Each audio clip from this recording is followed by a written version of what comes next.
Hello viewers, welcome to my YouTube channel learn with Joy. তো আজকের ভিডিওতে আমি তোমাদের চতুর্থ শ্রেণীর প্রথম পর্যায়ক্রমিক মূল্যায়ন 2025 সালের বাংলা প্রশ্নপত্র নিয়ে আলোচনা করব। তো এখানে যে প্রশ্নগুলো করাবো তোমরা ভালো করে এগুলো খাতায় লিখে নেবে এবং পড়বে, কারণ এখান থেকে কিন্তু তোমরা যে সাজেশানগুলো দিচ্ছি সবই কিন্তু 100% পরীক্ষায় কমন পেয়ে যাবে। তো এটা হচ্ছে নমুনাপত্র সেট 1। আমি আরও এমন প্রশ্ন তোমাদেরকে দেবো, তো তার সেই ভিডিওগুলো পাওয়ার জন্য তোমরা অবশ্যই চ্যানেলটিকে সাবস্ক্রাইব করে রাখবে আর পাশের যে বেল আইকন আছে সেটা টিপে রাখবে। তো চলো আজকের ভিডিওটা শুরু করি। তো দেখতে পাচ্ছ প্রথম যে প্রশ্ন আছে সেটা হচ্ছে সঠিক উত্তরের নিচে ঠিক চিহ্ন দাও। তো চারটে প্রশ্ন আছে হাফ করে।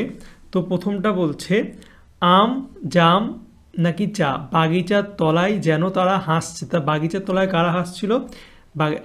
আম হচ্ছে বাগিচার তলায় হাসছিল। তাহলে হজবরলা কথা হলো একটি কি বই, খেলনা নাকি ট্রেন? হজবরলা হলো একটি বই। তারপরে দেখা বলছে তত্ত্বচান মই নিয়ে এসেছিল বাড়ি, দোকান নাকি দারোয়ানের ঘর থেকে? তত্ত্বচান মই নিয়ে এসেছিল দারোয়ানের ঘর থেকে। সঠিক উত্তর হচ্ছে দারোয়ানের ঘর থেকে। এরপরে চ বর্গের একটি বর্ণ হলো চ বর্গের একটি বর্গীর জ।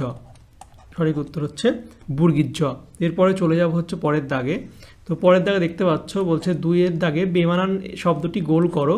তো যেটি বেমানান আছে সেটি গোল করতে হবে। তো দেখতে পাচ্ছ প্রথমে আছে আলমারি, জিনিসগুলো ভালো করে প্রথমে পড়বো। আলমারি আছে, তারপর হচ্ছে হাতকড়ি, চোর, পুলিশ। তো হাতকড়ি, চোর, পুলিশ এগুলো দেখো সব একই টাইপের জিনিস, চোর, পুলিশ, হাতকড়ি, কিন্তু আলমারিটা আলাদা। তো এই আলমারিটাকে আমরা গোল করে দেব। এরপর বলছে সিঁড়ি, মই, তাঁবু, ধাপ। তো সিঁড়ি, মই আর ধাপ কিন্তু একই জিনিস, তাঁবুটা আলাদা। তো তাঁবুটাকে আমরা গোল করে দেবো। নেক্সট চলে যাবো পরের দাগে। 3-এর দাগে বলছে শব্দার্থ লেখো।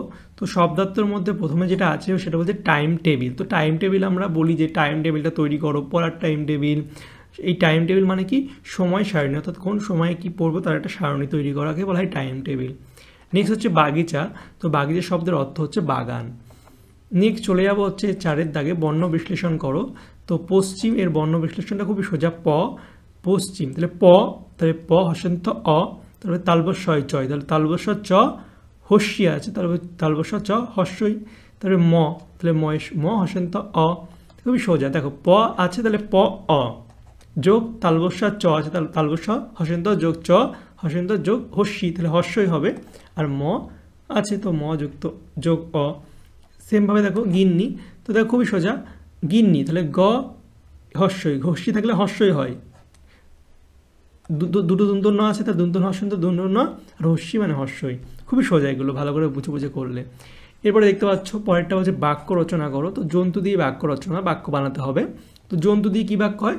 যে বনে অনেক জন্তু আছে। তোমরা আরও বানাতে পারো তোমাদের মন মতো, আমি একটা সহজ দেখে দিয়েছি যে বনে অনেক জন্তু আছে। এরপরে বলছে মহান। তো মহান কি? মহান ব্যক্তিকে সবাই শ্রদ্ধা করে। তো আমি সোজা দুটি বাক্য দিয়েছি, তোমরা চাইলে অন্য বাক্য বানাতে পারবে। নেক্সট দেখে নাও, বলছে 6-এর দাগে একটি বাক্যে উত্তর দাও। প্রথম বলছে ছাগলছানা কেন বাড়ি ফিরতে পারিনি। খুবই সহজ প্রশ্নটা। কেন বাড়ি ফিরতে পারিনি ছাগলছানা? খুব বেশি ঘাস খাওয়ায় পেট ভারী হয়ে গিয়েছিল বলে ছাগলছানা সেদিন রাতে বাড়ি ফিরতে পারিনি। অনেক খেয়েছে, পেট ভারী হয়ে গেছে, তাই ছাগলছানা বাড়ি ফিরতে পারিনি। পরেরটা বলছে আপ ট্রেন আর ডাউন ট্রেন বলতে কি বলছে? আপ মানে হচ্ছে আপ ট্রেন হলো গাড়ি নিম্নভূমি থেকে উচ্চভূমির দিকে যাবে। আপ মানে উপরের দিকে, মানে নিচু থেকে উপরের দিকে যাবে, এটা তোমরা বোঝো যে নিম্নভূমির থেকে উচ্চভূমির দিকে যাবে। আর ডাউন ট্রেন মানে ডাউনে যাবে, ডাউন মানে কি নিচ, তাহলে উচ্চভূমি থেকে নিম্নভূমির দিকে যায়। নেক্সট হচ্ছে ষড়যন্ত্র কি? এটা ষড়যন্ত্র মানে হচ্ছে গলার যে ওই ষড়যন্ত্র না, যাই স্পেলিংটা আলাদা আছে, অনেকে ভাববে। তো ষড়যন্ত্র কাকে বলে? ষড়যন্ত্র হলো গলার ভেতরের বিশেষ একটা অংশ থাকে যা দিয়ে আমরা কথা বলার সময় শব্দ তৈরি করি, সেটাই হচ্ছে ষড়যন্ত্র বলা হয়। তো এই ছিল তোমাদের প্রশ্ন ক্লাস 4-এর বাংলার। তো ভিডিওটি যদি তোমাদের ভালো লাগে অবশ্যই তোমরা ভিডিওটাকে লাইক করবে, চ্যানেল নতুন হলে অবশ্যই চ্যানেলটিকে সাবস্ক্রাইব করে পাশের বেল আইকনটি টিপে দেবে। আর আমি অন্য ভিডিও বানাবো ক্লাস 4-এর, সেগুলো পাওয়ার জন্য অবশ্যই ডিসক্রিপশন বক্স চেক করবে, সেখানে আমি লিঙ্ক দিয়ে দেবো, প্লেলিস্টের লিঙ্ক থাকবে, সব ওখানে পেয়ে যাবে। আর এই যে পিডিএফটা যদি পেয়ে যাও, আমি ফ্রি পিডিএফ তোমাদের দিয়ে দেবো। আমার হোয়াটসঅ্যাপ আর টেলিগ্রাম চ্যানেলের নাম হচ্ছে লার্ন উইথ জয়, তোমরা সার্চ করলে পেয়ে যাবে। এছাড়া তোমরা খুঁজে না পেলে অবশ্যই ডিসক্রিপশন বক্স চেক করবে, সেখানে আমি লিঙ্ক দিয়ে দেবো হোয়াটসঅ্যাপ আর টেলিগ্রামের, সেখান থেকেও তোমরা পেয়ে যাবে, সেখান থেকে তোমরা জয়েন হয়ে যাবে। তো চলো বাই, দেখা হবে তোমাদের সঙ্গে পরের একটা ভিডিওতে।